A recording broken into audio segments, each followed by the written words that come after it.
Hello folks, I hope everyone is doing alright. I'm using a new mic. I hope this one is better. I'm also waiting in on my new camera. But if you don't know this, right here in Portugal, it's a big weekend as we call it, because Monday it's a public holiday, so some things don't work. So I'm expecting to receive the camera Wednesday or the day after, something like that, 1 or 2 days after the holiday. Now, let's get on with it. In my last video, I'm very sorry I published it the way I did, but when I reviewed it here, uh, it seemed all right. Okay, I could listen to it clearly, and I was listening here in my PC. So there must have been some kind of issue that went undetected. So, but anyway, I'm extremely sorry for it. I thank you all for telling me about it, for giving me your feedback, because that's extremely important to me. All right, now let's continue. As you can see by the title of the video, today I will be talking about Brexit. And I'm going to repeat until I am exhausted the points that people don't seem to understand. Number one, some of the people that make comments on my videos and on other YouTube producers, that developers, whatever we want to call them, that make contents and talk about Brexit. The first thing all of these people seem to not understand is this. This is not the 19th century, okay? And England, because most of them are English, England, okay, is not some kind of superpower, and it's just a regional power in Europe, and a declining one. You have to understand this and shut up about it. And you say, whoa, world's sixth, seventh, eighth, whatever you want to call it, GDP producer, and this and that. You talk about notions and sayings. Look, it's just like those people that sometimes call LBC to talk with James O'Brien. I don't agree with him in everything. Let me just say this from the start. But sometimes I just like to take a look at his compilations of talking with Brexiters or talking with Trump supporters and whatever. When he asks people to tell him, for example, what is communism, what is a tariff, they don't know how to answer them, and yet they repeat and rinse, always the same. They repeat the same bloody narrative that, for example, people like Farage and Trump are always repeating. It's always the same shit. Repeating like a bloody parrot without understanding what they are talking about. And let me tell you this. Ignorance does not offend me. Anyone can be ignorant about something. I can be ignorant about, engineering or some shit like that. I don't know. I may be ignorant about a language. But if I'm willing to learn, I'm not stupid. A stupid person is a person that believes only in their narratives and in their right to know, and they know, and no one else knows, and everyone is dumb. And they are never willing, and I don't think they are not even able to mentally understand that they are wrong or incomplete, or talking out of their ass, or supporting something they don't know. How can you align, for example, with Mr. Farage in leaving the ECHR? Do you know what the ECHR is? Do you know how it was created? Do you know it has nothing to do with migration? Don't you understand that? The ECHR is there for one thing: human rights. and not just the human rights of those bloody migrants coming in little boats. Not just about them. In fact, they are the party that is least contemplated in the decisions of the ECHR. It's about you, you bloody fool. It was established after World War II in order to protect the human rights of everyone, to avoid Hitler doing what he did, the Soviets doing what they did, Churchill doing what he did. But you don't know your history now, do you? Well, you should know it. Go watch, for example, the bombing of Dresden. And go watch, for example, what your mates Churchill did in Ireland. Before you turn your past into some kind of idyllical freedom fighting whatever. There are no heroes in history. There are people who took critical decisions that needed to be taken and that had the guts to back them out. Churchill was one of them. I might not like the man, but I cannot deny his pivotal role in history, in dragging in the reluctant Americans, another thing that you don't know, into this war.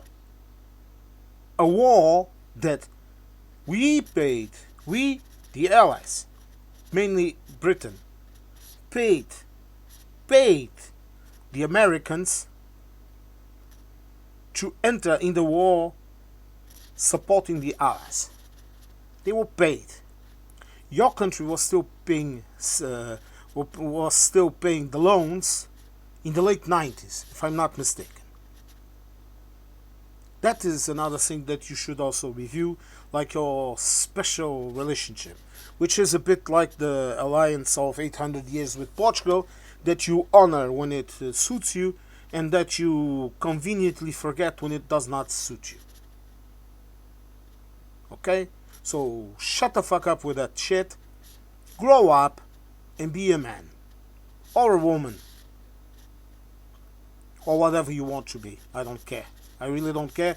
A person's genitalia is the last thing in my mind when I'm talking with someone. Okay, let's continue. As I was saying, I don't understand how people can still defend this shit after all that has come true from what happened. I don't know how you can defend something that has destroyed. I can't even fathom. I cannot even fathom in my mind and calculate the amount of damage that it has caused right now and that it will cause in the future. Because you don't seem to understand that Brexit is not like a band-aid that you pull and it's done. The wound is healed. No. It's a permanent effect in your economy. I will give you an analogy so that you understand. Imagine this. You were selling 100 apples to the EU. You didn't pay any taxes on those apples. You just produced the apples and then you shipped them off into the EU in a lorry or in a truck, whatever you want to call it. And right now, number one, those apples have to be produced under the rules of the common market. Okay, that's the first rule. Then you have rules of origin. Are those apples produced entirely in the United Kingdom? And then, number three, taxes, paperwork. Even if there are no tariffs imposed. I'm not talking about tariffs. People confuse taxes and paperwork with tariffs. It has nothing to do. One thing has nothing to do with the other. If you are able to export those apples to the EU, you are going to have to pay taxes on those at first You will have to pay them first. And so will the person that's importing the apples from your country. Another important factor that leads people to not import them apples from your country. Okay. Then you are going to have to pay for invoices, for paperwork, for everything. And then perhaps you'll be able to sell your apples if someone wants it. This is the condition that you have created. Then you have the other serious effects, like for example, students from Europe in the United Kingdom.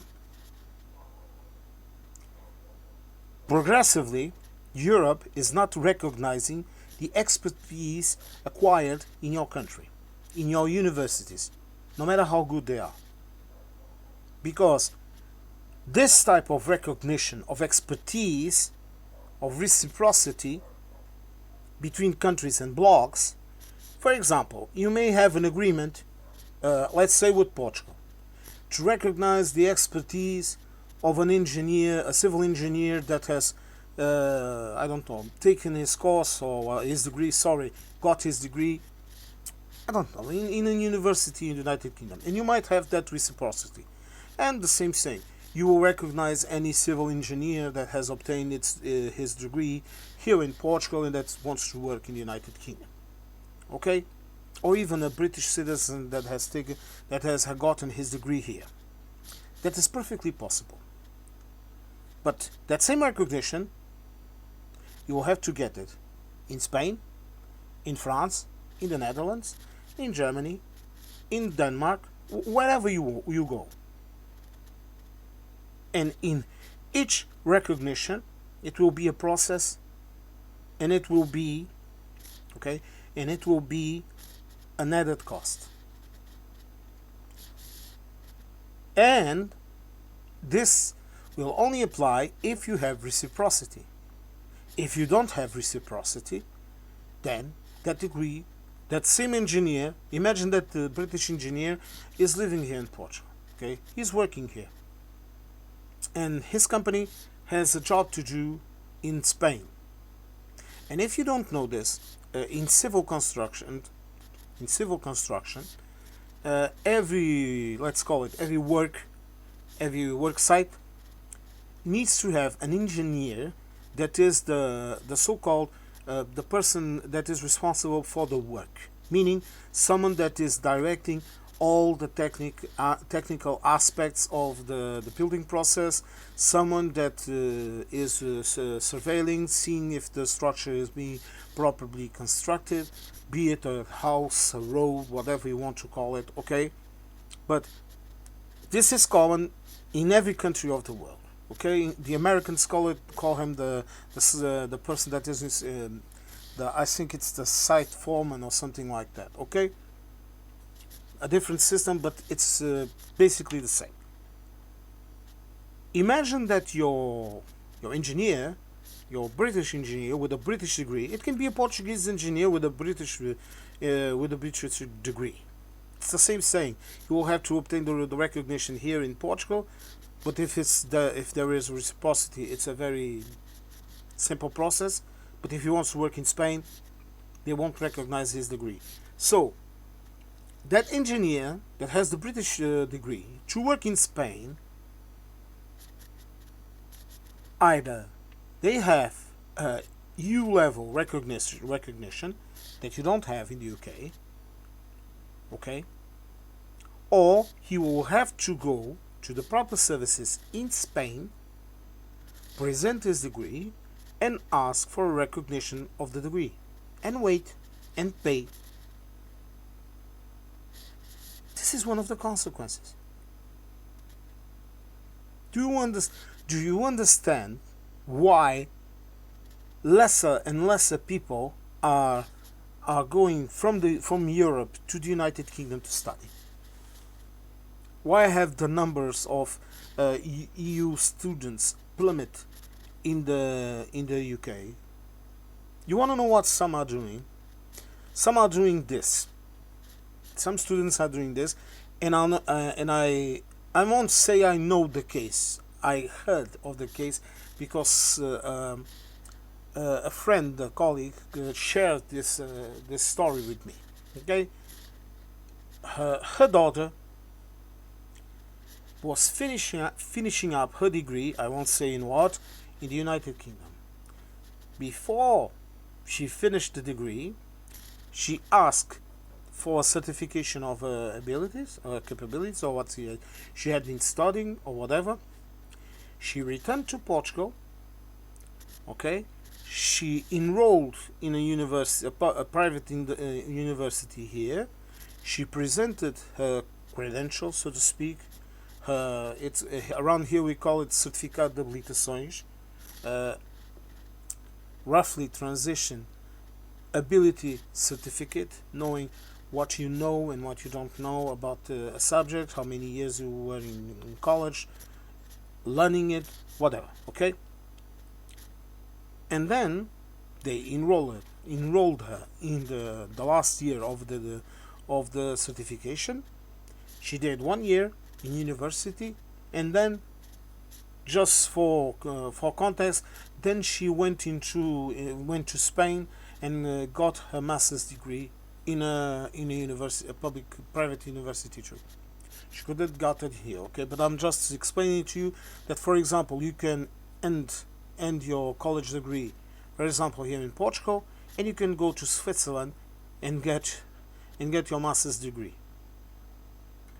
Okay? This is all in terms of students. This is what is happening with UK. It's simply not profitable to get a college degree, even from a prestigious university like Oxford or Cambridge. It's not profitable if you cannot use it. It's a very nice saying for you to frame and put over the mantle in your house. Okay, but in practice, to work, it says nothing if the expertise are not recognized. Another saying, and this one I know personally. A couple of years ago, 2019, if I'm not 2020, no, that was during the pandemic. Well, I don't recall, but in the last year of his high school in the last year of his high school, my youngest nephew that lives with me, they were organizing an excursion, okay, a school trip to the United Kingdom to go visit the museums, okay, to stay in a nice hotel, walk around, buy stuff. You understand what I'm trying to tell you, okay? And to go on a school trip to visit the United Kingdom. And when they started to see the cost, that started with them having to get themselves a passport, because I think the UK was only able to get an agreement with France for the French students to be able to go in a group and just present their ID card. As far as I know, they were not able to replicate that agreement with anyone else. But it started with that. All the kids had to get their passports, and then there was a declaration from the parents or the legal guardians that they could be there, and then they would have to have that declaration from all the students, and they were around 25, if I'm not mistaken, under 30, but there were 25 students or something like that, would have to pass a declaration to the school and to the two teachers that were accompanying them. And it was bloody expensive. And I told my nephew, look, I don't think you should go, and it's not even safe. I actually said this, and I actually believe in it, because I did not felt comfortable with someone that I love to be put in danger. And the same saying was felt by all the parents. In the end of that, only 2 kids enrolled, of course, they did not do it, and they went somewhere else that I'm not going to disclose, because this way people might know who it was and where it was. Okay, and it's not just my nephew. There are also other kids in the mix. Okay, this is a simple saying. All of those students used to go to the UK, spend time. Some of them would even go to, in the summer vacations, to work in mainly in restaurants, in hotels, all of that. Earn some money, okay, and have some beer and have some fun in the UK, and give a lot of life to the local business. After Brexit, it ended. It ended. And you might say, oh, I still see kids here and this and that and blah blah blah, and I understand what you're trying to say. But and that is all very well and true, but the truth is, it's not like it was before. Okay, let's continue. The farmers. Do you understand how hard it is for a farmer right now to sell crops into the EU? How much paperwork they have to go through? And add to that the fact that your government is not providing them the same level of support in all aspects. I'm not just talking about money. I'm also pardon. I'm also talking about technical support, economical support, in the sense of guiding them into the markets. This market will want your goods, sell to this market, don't sell to the other market, whatever. There are farmers in your country that are barely surviving with what they are able to produce to be sold in the UK, and a minority, the larger business, that is still able to export to other markets. And in the UK, they are being robbed blindly by the supermarkets and by the big producers. It's as simple as this. In a couple of decades, you won't have any kind of farming in the United Kingdom, except for big companies, big pharma companies, like what is happening in the United States. And in the United States, it has been happening for a long time, and now with Mr. Trump's tariffs, it will happen even faster. To this moment that I saw numbers confirmed, I think it was in the region of almost 500 family farms. I'm not talking about big pharma. I'm talking about family farms. It was around 500 farms that had gone under. And if you think this is a little number, it's not. It's a huge number. As far as I understand, it's about 20% of the farming, of those types of farms in the United States. And the other ones were deep in debt, and they will probably go through. And meanwhile, the big farmers, the big industrial farming, is going to buy them up. Okay, and the farmers will either go to unemployment, or they are going to be working for them. And of course, the quality of the produce will be according to the market, meaning inferior. But let's not get into food security and all of that. That's a discussion for another video. And this is what is going to happen to you in the United Kingdom. And the property tax was an attempt by the Labour government, ill-explained. They should have explained it better, to put a tax into those big companies, meaning those that had more land would pay more, and to decelerate, okay, slow down the rhythm at which little farms will fall in prey to the big companies.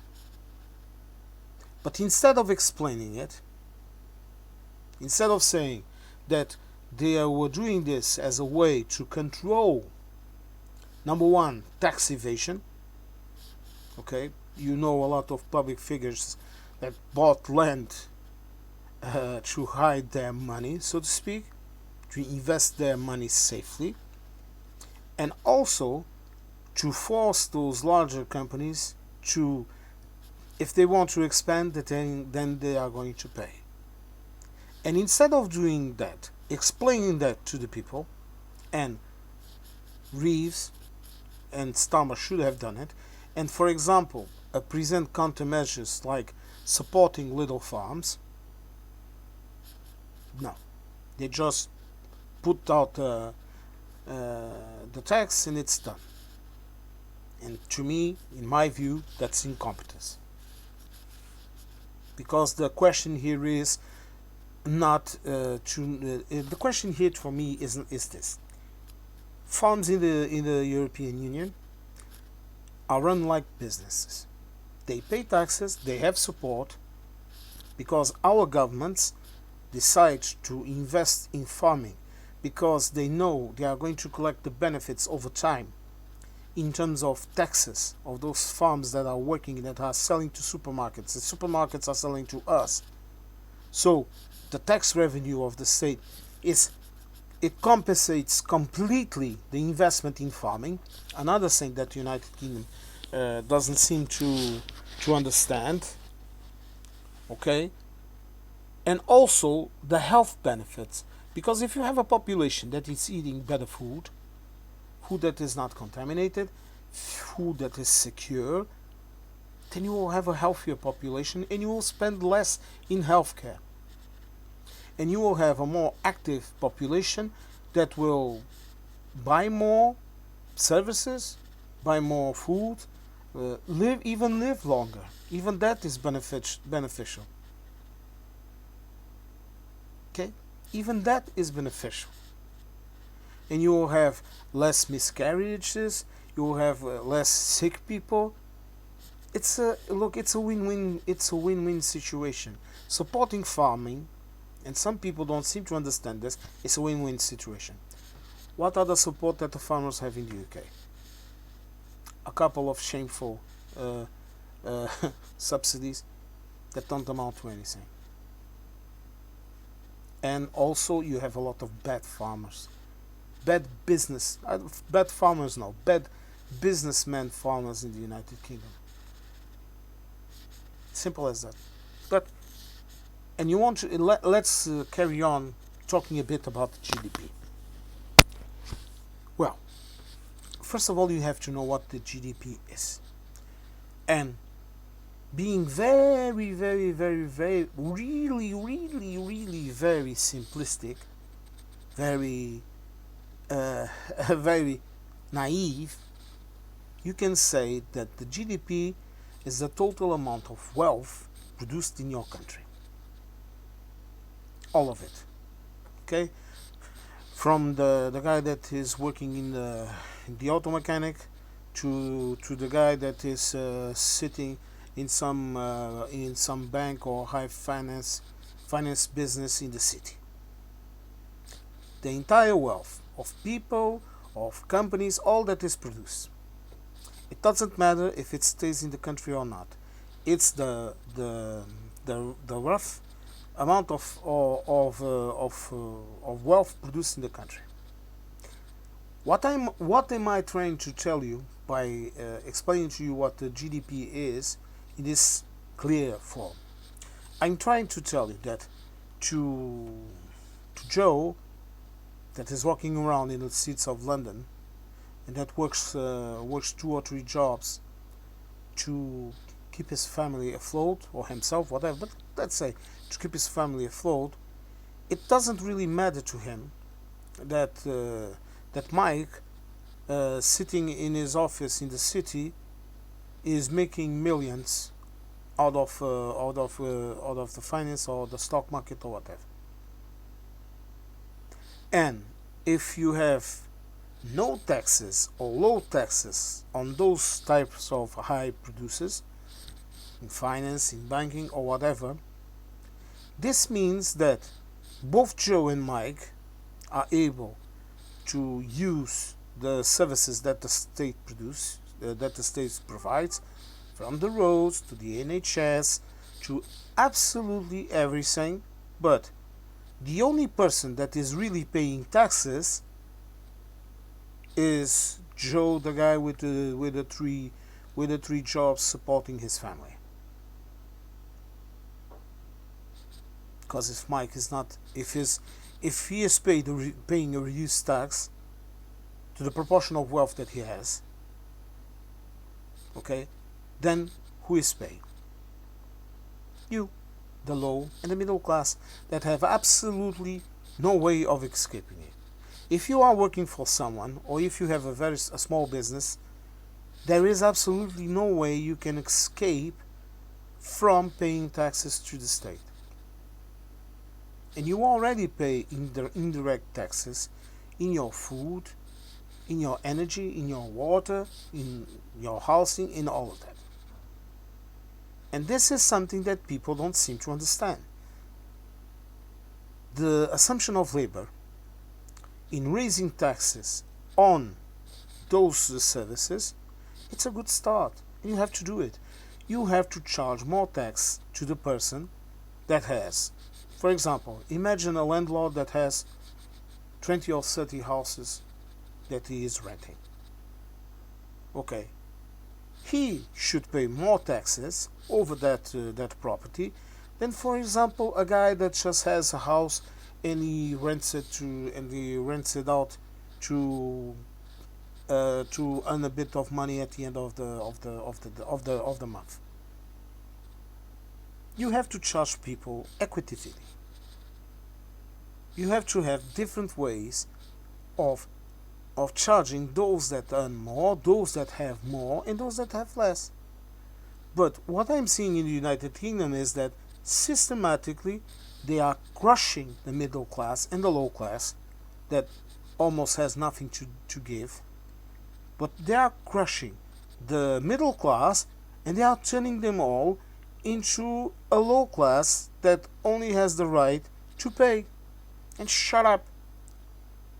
And then you have all of those influence groups, all of those lobby groups controlling the media, controlling who gets elected into Westminster. Okay, and they are all maintaining this situation. They are all maintaining this situation. Okay, and let me be clear about this. Okay, this does not mean that we don't have it in Europe, in the EU. No. The difference is that here, the state is on your side. And they are always constantly creating policies to counter that influence. This is why when I talk about the American Democrats, they are always talking about, oh, the European brolygots, this and that, I tell them to fuck off with that conversation. Because over here, they don't get the chance of being brolygots. They don't get the chance of doing what the big companies like Amazon and the other ones are doing in the United Kingdom. In the United Kingdom, sorry. In the United States. In the United Kingdom, they are trying to do it. Okay? Because over here, Mr. Musk can be convicted, fined, and jailed if he doesn't comply with law. Each and every one of them. Facebook has paid fines, Amazon has paid fines, and the fines they are paid according to the total revenue they have in Europe. So it's not a blank fine that they can pay off and say, okay, here you go, here's my handout. Go buy yourselves a new jacket. No, it's according to the total money that they make here. And then you also have something that is to collect tax from those that have the most. So around here, if you have a house, you will pay a tax over it. If you have 2 houses, you will pay more tax over it. If you have a good car, you are going to pay more taxes over it. Okay? If you buy some vacation time, if you can pay the vacation time, then you can pay more taxes. If you have more money in the bank, then you will pay more taxes. Even in the healthcare system, when you are paying for medication, that system applies according to your taxes in terms of how much you pay the state, or how much the state pays you back. Okay, how much you earn, because you see we have all the data cross-checked here, and you cannot fool the banks or whatever, because let me give you this example. If you receive, for example, anything over 5,000 euros from any source, the state will be notified. And it doesn't matter if you, for example, do, I don't know, 10 transfers of 4.999 euros. You understand what I'm trying to tell you? Instead of making a big one, making a lot of small ones. Doesn't matter. The same thing for leaving the country or entering the country with money. If you try to leave the country or send it out, for example, send it to your bank in France or whatever, or in Brazil, or in China, or in the United States, wherever, okay? Even if you use, for example, a Chinese bank working here, or a Brazilian bank working here, whatever you want to tell it. First of all, you're going to have to need the permission to do it here. And you will always have to have a banking account here. All of this data is completely cross-checked. This is what the UK did not want, and that they were asking for exceptions and whatever before Brexit. This was what was on the table, and in my view, one of the reasons why some people in the United Kingdom pushed for Brexit, because they then believed that they would be able to make a reset like Mr. Stalin was trying to do right now, and go back to the same old system of suckling on our money. But you don't have this. You don't cross-check things. Look, and I'm not saying that your finances and your banking they are stealing you, they are incompetent, but no, you have to stop bringing emotions into cold hard facts. What I'm trying to tell you is this really very simple thing. You have systems that do not work. You cannot allow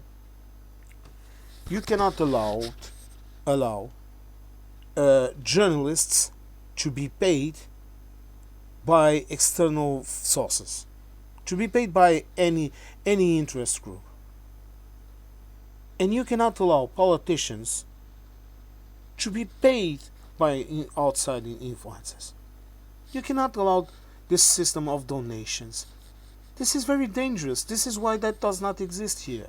In Portugal, for example, a party can be from a determined position. For example, a party here can clearly say, for example, they are against abortion or whatever, or they follow Christian values and whatever. They can perfectly say that, announce that during their campaign, so that anyone that votes in them knows what they are defending. That is absolutely correct, and it's even what we all want. We want our politicians to tell us what do they defend. But as for donations, no. They can do small things, like, for example, the owner. Imagine this: the owner of a restaurant, he's a supporter of Party A. Then he offers his restaurant so that they can make a public talk with the people in public meeting, whatever, or some party event or whatever. That is absolutely permitted. People can offer their time and their work to a party, but they don't receive any money. They receive a fixed amount from the Republic itself, from the Parliament, from the public money. And then they have a couple of perks, like for example, I have not been in politics for a long time, but if you, for example, you needed to work in campaign actions, then your employer is he has to give you that day, and he cannot dock your pay.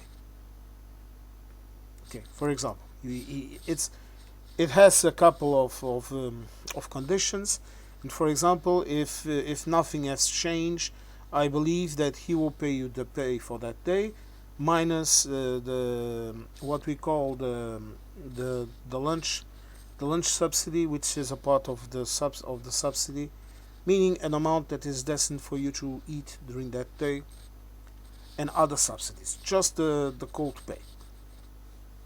You will get that, but you won't get anything else.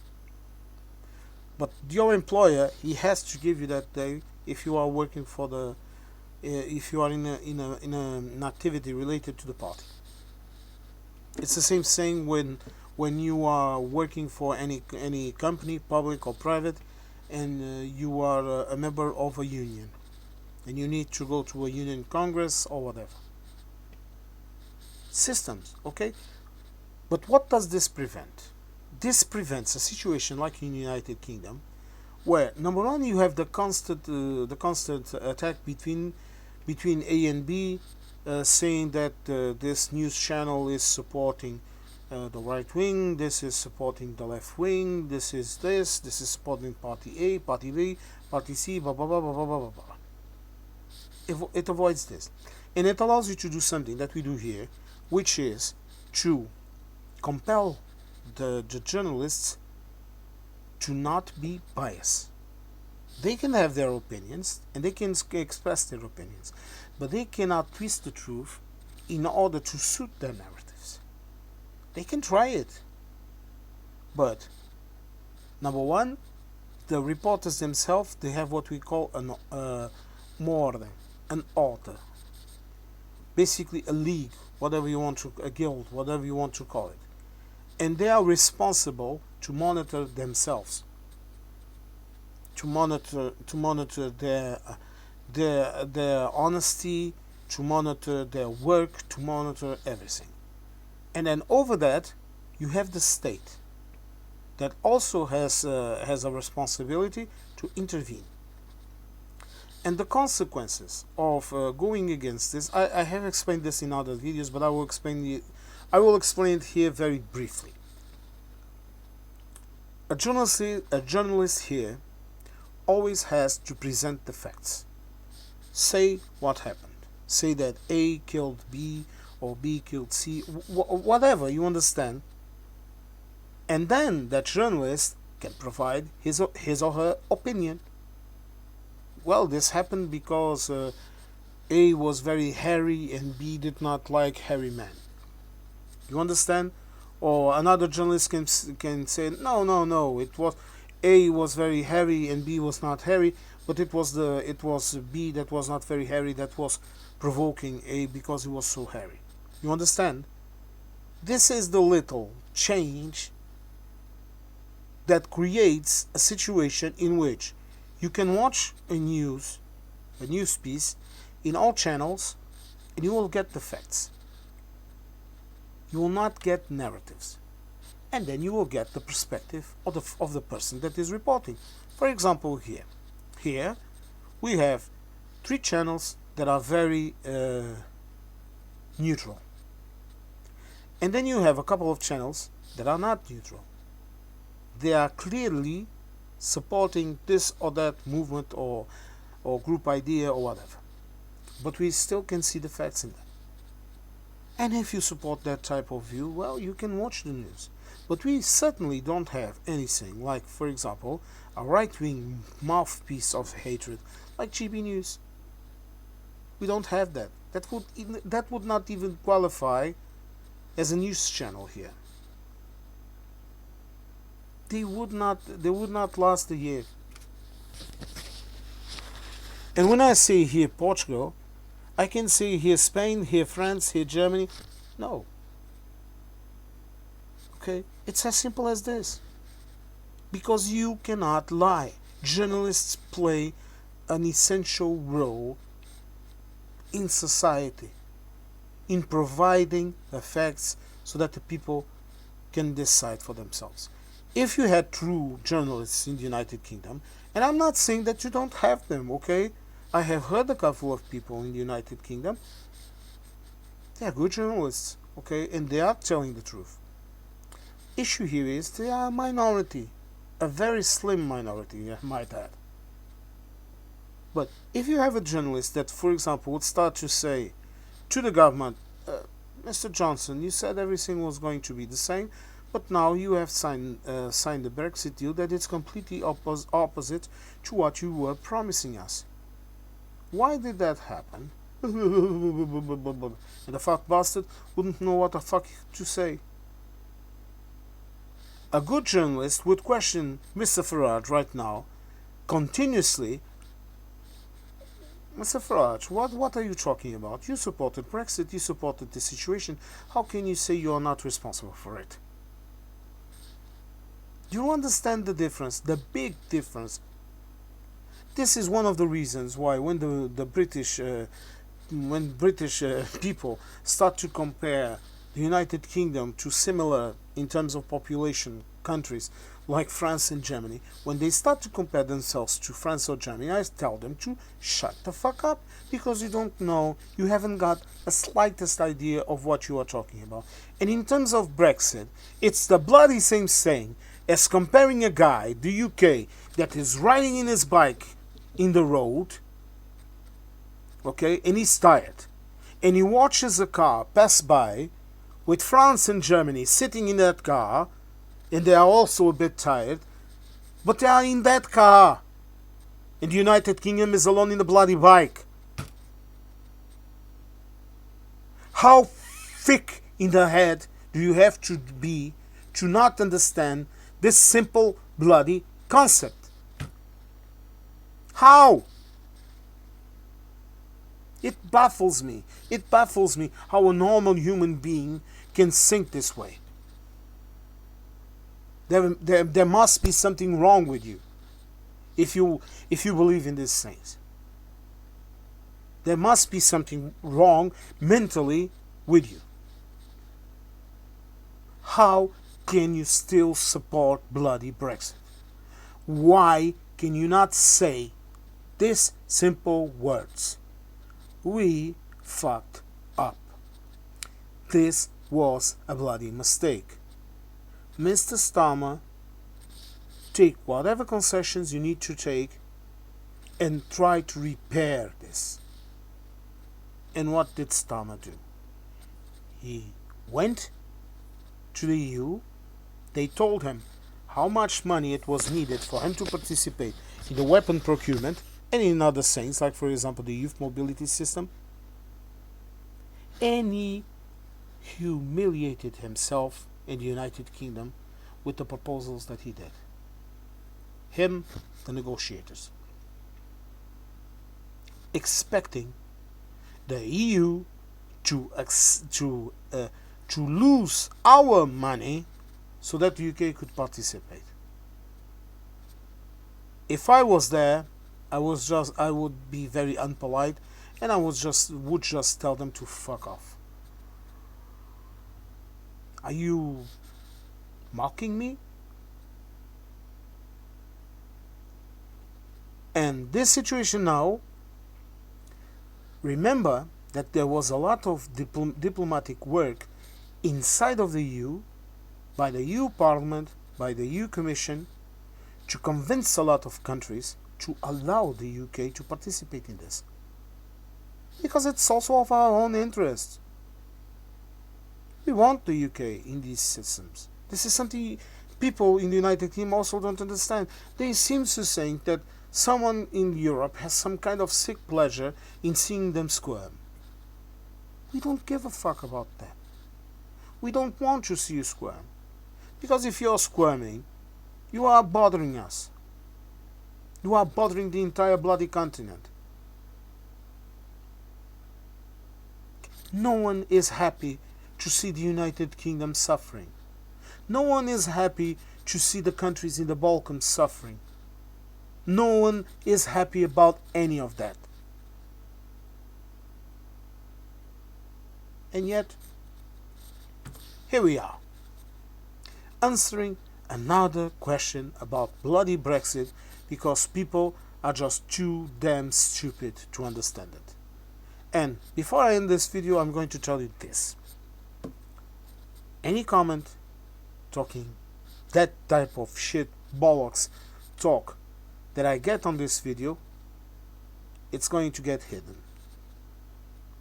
And I'm not even going to answer it. Because it's ridiculous. It's ridiculous to continue to deny the facts. It's ridiculous to continue to deny the facts. Ridiculous. How can you deny it? When it's clearly and in your face. Well, thank you very much for watching this video. I hope that you found it interesting. Let's see if my new camera will be better than this one. I'm going to change up a couple of things, and I hope the sound quality in this video was better than the others. Thank you very much.